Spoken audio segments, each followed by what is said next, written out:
रमज़ान में मुसलमान ऐसे ऐसे काम करते हैं जो कि आप सोच भी नहीं सकते।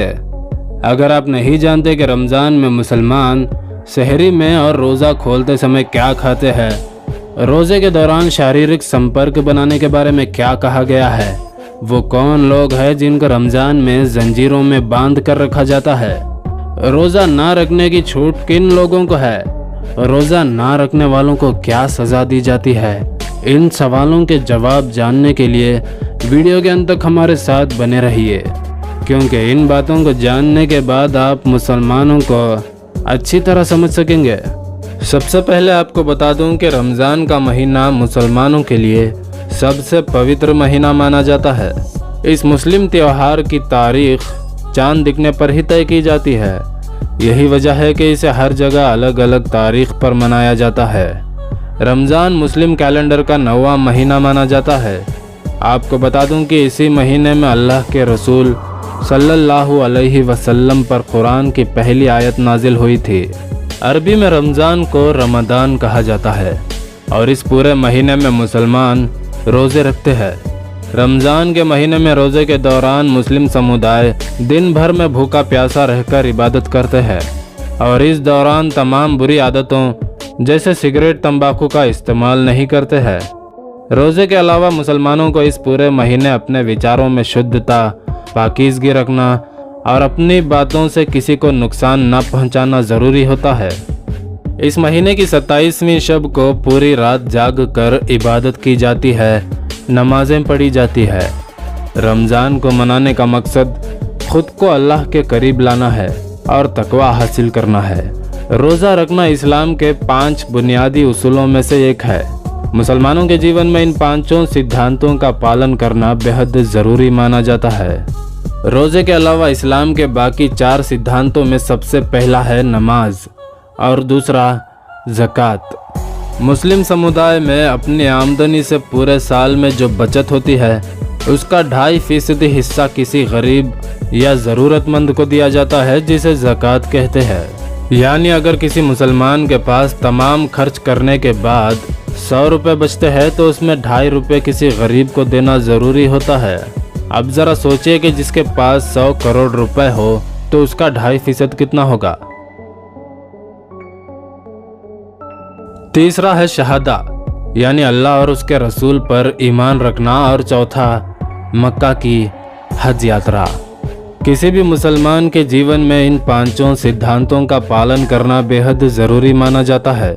इस उपवास के दौरान दुनिया भर के मुसलमान खैराती काम करते हैं, जैसे कि भूखों को खाना खिलाना। रमज़ान के महीने में कई मुसलमान अपना ज़्यादा से ज़्यादा समय मस्जिदों में बिताते हैं और कुरान पाक की तिलावत करते हैं, नमाज अदा करते हैं, ईमान ताज़ा करते हैं, रोज़े, ज़कात और मक्का की हज यात्रा करते हैं, क्योंकि रमज़ान में दुआएं ज़्यादा कबूल होती है और इसे रहमतों और बरकतों वाला महीना माना जाता है। अगर रमज़ान में रोज़े के अमल की बात की जाए तो इस पूरे महीने मुसलमान सुबह से शाम तक खाना पानी नहीं लेते हैं। इस दौरान वो पानी की एक बूंद तक नहीं पीते हैं। वही मुस्लिम स्कॉलर्स के हवाले से कहा जाता है कि रोज़े के दौरान न सिर्फ खाने पानी से दूरी बनाना चाहिए, बल्कि किसी भी तरह की बहस और फजूल बातों से भी दूर रहना चाहिए। इस समय एक और बात का खास ख्याल रखा जाता है कि शारीरिक संपर्क नहीं बनाना है, क्योंकि इस पूरे महीने शरीर की पाकीज़गी का खास ख्याल रखा जाता है। रोज़ा रखने से पहले मुसलमान सहरी में एक बात का ख्याल रखते हैं कि वो ऐसा खाना खाए जिससे उन्हें दिन भर एनर्जी मिल सके। सहरी को अरबी भाषा में सुहूर कहा जाता है, यानी सूर्योदय से पहले खाया जाने वाला खाना। दुनिया भर में रोज़े की शुरुआत करने का अपना अलग अलग तरीका होता है, जिसमें से कुछ के बारे में आपको बताते हैं कि मिस्र में ज़ीरा और जैतून के तेल में बना मसालेदार फवा बीन्स, लेबनान और सीरिया में पराठा जो कि दही या पनीर के साथ खाया जाता है, और अफ़गानिस्तान में खजूर और आलू की पकौड़ी खाकर रोज़े की शुरुआत की जाती है।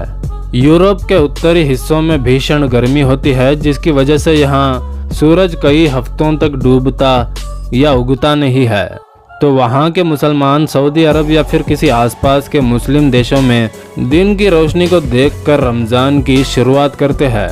आज के समय में भी मुसलमान रिवायती तौर पर ही रोज़ा खोलते हैं। आज से 1400 साल पहले पैगंबर मोहम्मद सल्लल्लाहु अलैहि वसल्लम ने सूर्यास्त के समय पानी पीकर और कुछ खजूरें खाकर रोज़ा खोला था। ठीक उसी तरह से ही लोग आज भी अपना रोज़ा खोला करते हैं। फिर शाम की नमाज पढ़ने के बाद लोग अपने दोस्तों और परिवार के साथ बड़ी दावत करते हैं, जिसे इफ्तार कहा जाता है। अगर इफ्तार की बात की जाए तो इस समय अरब में जूस पीने की परंपरा है। इसके अलावा दक्षिण एशिया और तुर्की में दही से बने पेय फेमस है। रोज़ा रखने की कुछ लोगों को छूट भी दी जाती है। इसमें बुजुर्ग, बच्चे, गर्भवती, बीमार, मासिक धर्म वाली महिलाओं और यात्रा करने वाले लोगों को रोज़ा रखने से छूट दी जाती है। इसके अलावा रोज़े की हालत में खाना खाने वालों को जुर्म भी देना पड़ता है।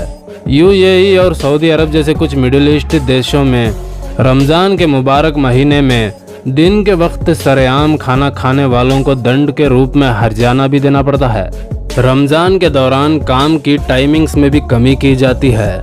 इस दौरान रेस्टोरेंट्स को भी कई देशों में बंद कर दिया जाता है। इंडोनेशिया जैसे कुछ मुस्लिम देशों में रमज़ान के दौरान बार और नाइट क्लब्स को पूरे महीने के लिए बंद कर दिया जाता है।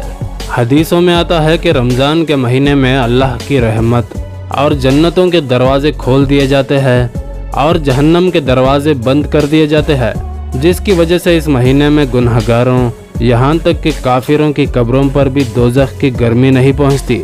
रमज़ान में शैतानों को जंजीरों में जकड़ दिया जाता है। इस पूरे महीने में एक रात लैलातुल कद्र की रात होती है, जो हज़ारों महीनों से बढ़कर मानी जाती है। इस रात दुनिया भर के मुसलमान रात भर नमाज पढ़ते हैं, कुरान पाक की तिलावत करते हैं और अल्लाह ताला से अपने गुनाहों की माफ़ी मांगते हैं और अपने दोस्तों और रिश्तेदारों के अलावा दुनिया भर के मुसलमानों के लिए दुआएं करते हैं। अगर आप नहीं जानते कि मुसलमान किस तरीके से रो रो कर दुआ करते हैं और अगर आप सच में उनकी दुआओं को सुनना चाहते हैं तो डिस्क्रिप्शन में दिए गए लिंक पर क्लिक कीजिए और ख़ुद सुन लीजिए। अगर रमज़ान के ख़त्म होने की बात की जाए तो ईद उल फित्र के साथ ही ये ख़त्म हो जाता है। इस दिन बच्चों को नए कपड़े, तोहफे और पैसे भी दिए जाते हैं। इस मौके पर पूरा परिवार कहीं बाहर घूमने जाता है। ईद का त्यौहार लोग अपने परिवार और दोस्तों के साथ मनाते हैं। तो दोस्तों, आज के लिए बस इतना ही। उम्मीद है कि वीडियो आपको पसंद आई होगी। अगर पसंद आए तो लाइक कीजिए, अगर ना पसंद आए तो शेयर कीजिए। चैनल पे नए हैं तो सब्सक्राइब करके साथ में मौजूद घंटी के बटन को बजाना ना भूलें।